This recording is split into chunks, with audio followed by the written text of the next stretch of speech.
nga pag-increase karon na hitabo po due no sa kining gera dito sa Middle East and kadtong continued kanang oil price hike, na ba ni epekto na ba niya sa double light sa mga konsumante sir sa DLTC sir? Actually, unang siguro na ako ang supply kay murag nagkalat mo gud sa news no kaning mga supply ko na bugid supply din sa Mindanao na problema sa supply sa Mindanao o magkaroon ba gyud daw tag kanang rotational outages or brownouts. So itong klarohon, bastado ang supply sa Mindanao, even tanaw ni mo ang DOE. In fact, I just spoke with Director Geroche early this morning, and mo isa sa mga nasa ko tanastoryahan po namo no. And tanaw na to ang DOE na sila yung mga pronouncement, even mga press releases related to the so-called na naadaw. Pero klarohon ako walay rotational outages may tabo kay tungod bastado ang supply nato. Kung tanaw nato ang website sa DOE and NGCP, naagyo tay enough supply din sa Mindanao. In fact, ang Mindanao gani gahatag pa og kanang kuryente no, excess power nato, sobrang kuryente nato dito sa Visayas region kay interconnected man ta. Luzon, Visayas, Mindanao interconnected man ta. In fact, asama siguro nako earlier kita pa gani gahatag og kanang kuryente dito sa Visayas kay medyo naa sila kanang gina-develop pa og mga power plants dito and they need additional capacity or supply sa area. Now, dili ta mag-worry sa supply. Kami sa Double Light namin mga kontrata direkta sa mga power plants nato din sa Mindanao, and naatay both sources no, renewable and non-renewable sources. In fact, close to 50% atong non-renewable kanang source of kanang power.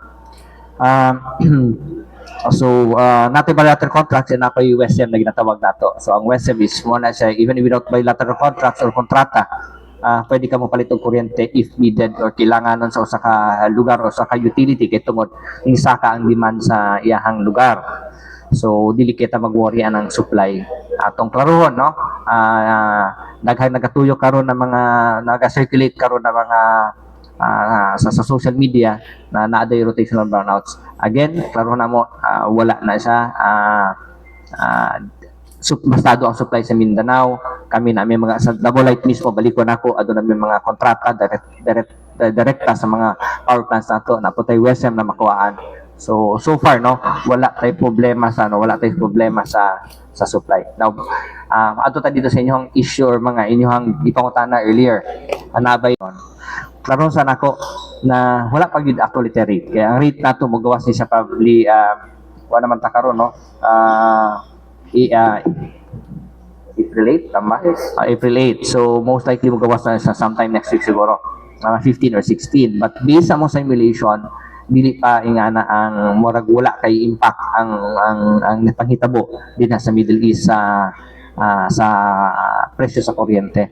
Kung naaman siguro basi very minimal by basis sa mga simulation. But the simulation is that i-simulate mo daan ang demand, i-simulate mo daan ang presyo. So far wala pa kanang nakita ang indication na mo hatag una kong impact sa presyo sa kuryente diri sa tuang lugar. Pero just in case sir na ay increase kung gatong unsa ka dako, unsa ka taas pod projection? Dili minimal. They cannot give no the exact amount for now, but again based sa mga simulation is that dili kayo dako ang impact. But what is important magud sa kuryente is that dapat magud tan-awon po nato ang atong gagamit sa kuryente. So dapat magud ato pong paningkamutan na i-reduce nato ang paggamit sa ato ang mga appliances, probably number of hours no. Kung aircon, if you're sanay kag aircon, basi pwede from 8 hours, basi pwede mo i-reduce to 5 hours. Kung 5 hours ka sanay, basi pwede mo i-reduce to 3 hours lang. Pampatulog lang kung kaya man lang. Kung kaya magani, basi pwede i-off ang aircon nato and magamit ta og mga electric fan. And let's also help no, kay musaka man gud ang demand, as we all know. Daghan ka factors i consider magud sa presyo. Not only the price of fuel sa world market, but also di kanang demand nato. Kani gina always ako na example sama sa kanang merkado regular na kanang merkado nato sa kanang sa palengke ba. Kung musaka ang demand sa kamatis, musaka po ang presyo ana niya. So the same manner gyapon sa kuryente, pag musaka ang demand, musaka po ang presyo. This is just one factor na consider nato. tanaw na to karon panahon na medyo init ang panahon kay tungod magud summer. So it is also expected na musaka pod ang demand. So again, but we can also how we can help usay pwedeng mabuhat nato no para makatabang taani is that i-reduce nato ang ato apong demand. I-reduce nato ato mga consumption kung pwede, no kung pwede lang. Kana usa na sa factor na to ang gina consider no kana sa demand pod. But again, so far naman we are again wala kay tayo mga indication na nakita na dako kasi impact. Ako lang pong explain siguro na lang ngano bang it will impact ang ato ang rate. Kay nasayod manggod na pipila sa ato mga power plants diri sa Mindanao or in sa Pilipinas rather naga-export gyud ta or nagakuha ta og kanang mga supply gikan sa lain nasod. And particularly kaning coal no kanang mga coal plants. Ang coal is uling no na pangsugnod nila sa ilahang mga power plants na para mag-generate og kuryente. So kanang coal na so far wala di indication ni saka ang coal, but ang most likely mo saka is the transportation cost pagpadulong din sa ato ang lugar. So muna siya most likely mo mosaka. So ako lang po gi-indicate there are several measures na ginahatag mo na lang ginabuhat sa tong gobyerno man na lakang no ginabuhat sa tong gobyerno usa na din ha. I'm not sure if you've heard about it. It was already announced I think 2 to 3 days ago ata. And nakadungog ba siguro mo ato ginatawag na about sa WESM? Nadungan ba to ninyo? Tong WESM. Ay di po closer. Ang term nila is actually na makuha nato sa kuan, makuha nato sa news, no? Especially sa national news is that suspension sa WESM. But actually, it's more on kaning ginatawag nato na market intervention. So dili gyud siya suspended ang trading, but what is suspended is katong ang pricing niya. So, di ba, sama siguro nako ang price of fuel sa world market taga sa kanaog, nagsakanaog, merkado man isa. So this is dictated by the world market. So kanisa karon kay di naasay kanang price market intervention na ginabuhat. So ang trading padayon gyapon sugod pasabot kay katuo manggod no makonek mo gani kay tungod gisarado or gispend ang WESM katuo sila na walay supply na gyapon trading mahitabo. Again market intervention ay gibuhat din siya para makontrol ang presyo and para dili pod mag-suffer ang ato mga customers. So these are just things na ginabuhat sa taong sa government no na initial step na ilang lakang nilang ginabuhat to ensure na protected po nato mga consumers. On our part sa Dabalite, wala mo gyud increase, di mo gyud mo increase ang amuang presyo. Fix gyud mo rate sa atong distribution. Again balik ko na ko, there are three major components sa power industry: power generation, transmission, and distribution. So ang distribution mo tong amua. Ang power generation, this is beyond kani mo sa kanaog gani siya. This is beyond our control kay presyo man sa merkado atong ginatanaw ani. No? So unsa among palito na kuryente, amo ra po na ipasa sa customer na nagamit. Ang pag-deliver, ang inyong gibayaran sa double is pag-deliver sa kuryente dito sa inyong mga panimalay o sa mga residente. But again, you need to pay also the cost of katong kuryente na nagigama dito sa mga power plant. So wala may kitawan na at cost na siya but pasabot kung nikuha ka 100 kilowatt hour, 100 kilowatt hour pa namang equivalent mo ibahatag sa imuha. But katong pagpadala sa imuha mo to gibayaran ninyo sa imuha. Naman tay mga asset, naman tay mga delivery, meter delivery, basa sa metro. These are the things sa inyo hang ginabayaran sa Dabalite. And dito mag-worry, no? As I've said, na mga intervention ng government, even the local government unit of Davao, and I believe, no, nakita mang video, no, na ay gigama na mga intervention na gugubat ang city government. In fact, we are also closely coordinating with the Committee on Energy and Water kay Councilor Louie Bungguyan and nag-provide with regular updates sa iya about sa kaning sa possible impact aning geopolitical tension sa Middle East. So I guess we are on the right track siguro, di man siguro ta kana wag sige pasagdan po sa tong gobyerno, especially sa tong local government, no. Na ay mga different task force or different agencies ang kanang involved ana para ma-monitor closely ang mga palilito nato including ang ato ang enerhiya.